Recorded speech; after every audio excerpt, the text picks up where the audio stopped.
So sabi niya, "Good afternoon po, Bro John Ray. Paki-explain po itong Matthew 15:3." Salamat po. Pakibasa nga muna, Brother Jando. Ang Mateo 15:3. O, pakibasa mo muna. Okay, ito sinasabi sa 15:3 ng Mateo. Sumagot si Jesus sa kanila, "At kayo, bakit inyo nilalabag ang utos ng Diyos dahil sa inyong mga tradisyon?" Ayan, no. So, I assume, no, na siguro naguluhan si sister dito dahil sa tradition pala ay nilalabag natin ang utos ng Diyos. So siguro alam ni sister na mayroong tradisyon ng simbahan.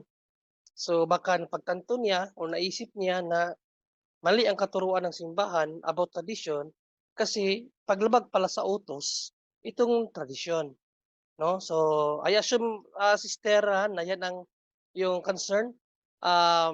Well, biblically sister, meron po kung tatlong uri ng tradisyon, no? 'Pag sinabi nating tradisyon, ito ay mga katuruan, no, or mga philosophy ng mga tao na itinuro sa mga tao din. So mayroong tatlong uri ng tradisyon na dapat mapagnilayan natin biblically. Unang-una, yung sa Diyos mismo, sa simbahan, at sa mga tao. Specifically, sa mga Hudyo kasi itong Matthew na tradisyon, ang tinutulig sa dito natin Panginoon sa Kristo ay ang mga Hudyo. So unahin muna natin ang tradisyon sa Diyos, Brother Jando, no, kung bakit labag ang ginawa ng mga Hudyo, no, sa tradisyon na iniutos ng Diyos. Basahin muna natin ang Isaiah 59:21, Brother Jando. Okay, Isaiah 59:21. Yes, bro. Okay, sabi sa 21, "At ito ang kasunduan ko sa inyo. Hindi mawawala ang aking espiritu na nasa inyo at ang mga salitang sinabi ko sa inyo. Sabihin ninyo ito sa inyong mga anak at kailangan sabihin din ito ng inyong mga anak sa kanilang mga anak hanggang sa susunod pang mga henerasyon. Ako ang Panginoon na nagsasabi nito." Ayan, no? So mayroon ng ibinigay ang Diyos ng uri ng tradisyon sa mga Hudyo na pinapapasa sa mga kaanak-anakan hanggang sa katapusan ng walang hanggan. No? So mayroon ng iniutos ang Diyos na uri ng tradisyon.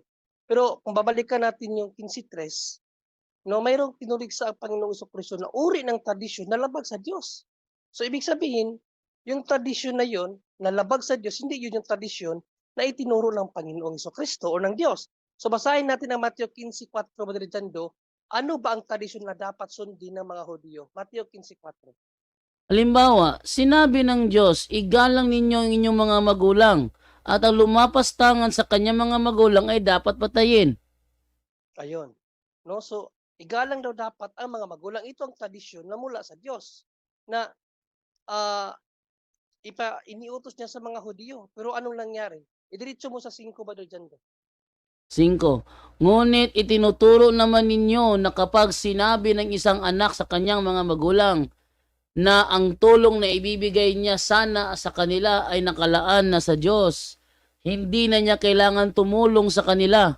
Pinawawalang halaga ninyo ang utos ng Diyos dahil sa inyong mga tradisyon. Ayun. So yun pala, no, binago ng mga Hudyo ang katuruan patungkol sa pagbibigay galang sa mga magulang. Ang sa mga Hudyo, kapag daw nagbigay ka na ng handog, hindi mo na kinakailangan pang bigyan ang iyong mga magulang, which is contrary sa utos ng Diyos kasi hindi naman yun ang utos ng Diyos. Ang utos ng Diyos, kung babalikan natin sa 5, itinuturo sa 4 na igalang igalang mo ang inyong mga ama at ina, at ang sino mang lumait sa kanyang ama at ina ay dapat patayin. So dapat igalang ang mga magulang. Ang nangyari dahil sa katuruan ng mga Hudyo na kapag nakapagbigay handog na sila, hindi na nila parang bibigyang halaga ang kanilang mga magulang. So parang hindi na nila iginalang no, yung karapatan ng kanilang mga magulang na authoritative galing sa Diyos mismo. So yan ang tradisyon na sinasabi diyan, kapatid, sa Mateo 15:3, no? Sister Lourdes, hindi siya tradisyon na itinuro ng simbahan, kundi tradisyon siya na katuruan ng mga Hudyo na hindi galing sa Diyos.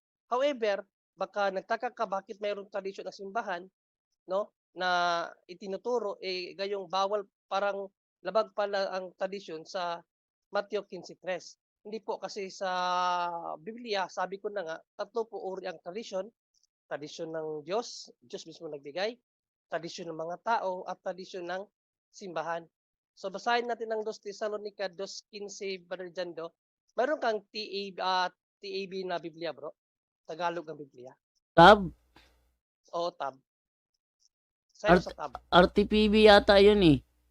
Hindi, magandang balita yung RTPP eh. Yung tab Ah, kasi, ang Biblia yun. ang Biblia, Sa meron dito ang dating Biblia. hindi ang dating Biblia kasi nakalagay dyan, hindi tradisyon. Yung tab kasi nakalagay, tradisyon talaga sa Ah, tab. okay.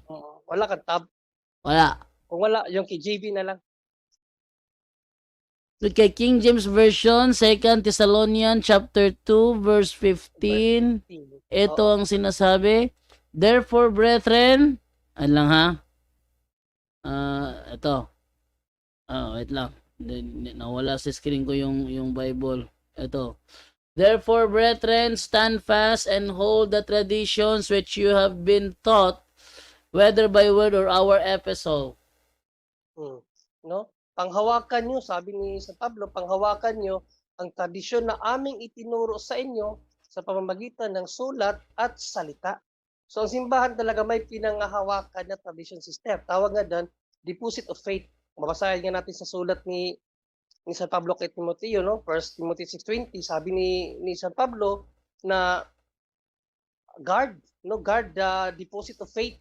Yung deposit of faith na sinasabi doon, ito yung tradisyon na pinangahawakan ng simbahan, yung orally, itong Biblia, at yung, written, naka-written yung Biblia, at yung orally, yung pasapasang katuruan, no, sa panahon pa ng mga apostol hanggang sa panahon ng simbahan. So may tradisyon ng simbahan, sister, na sinusunod natin.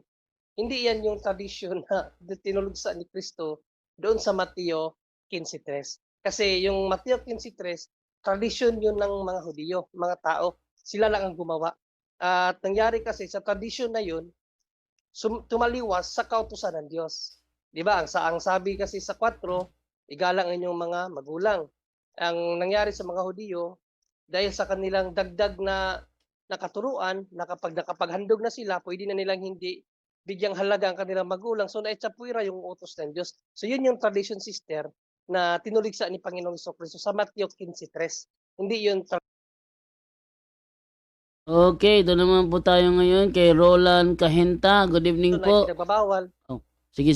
Akala ko tapos na. Go ahead, Brother John Ray. Yes, so isa pang tradisyon na ipinagbabawal sa Bible, yung hindi galing din kay Kristo. Yung 2:8 ng Colossus, Brother John, pakibasa natin, Brother John. Ano yun, bro? Ang Yung Colossians 2:8. Colossus 2:8. Oo. Okay, ito naman sinasabi sa Colossus 2:8 ganito. Wala nga yan. Mag-ingat kayo nang hindi kayo madala ng walang kabuluhan at pandayang filosofiya, mga tradisyon ng ito at mga pamamaraan ng mundo at hindi mula kay Kristo. Yan. So may mga uri ng filosofiya, no, halimbawa, pabahiin, filosofiya yan eh. Na, wag magwalis sa gabi. Kaya baka may mamatay. Yan yung mga uri ng tradisyon na wag nating sundin, no? Na kapag nakisali ka sa paglibing, kailangan mo muna magpausok para hindi sumama sa iyo yung malas, yung mga ganon. Tapos kapag pag ibuburol na yung patay, kailangan yung mga pamilya umano doon sa kabaong, lumusong sa kabaong para maputol yung sumpa, tapos magbabasag ng pinggan. So yan yung mga uri ng filosofiya o tradisyon na ipinagbabawal sa Bible kasi hindi yan turo ng ating Panginoong Jesucristo, sister.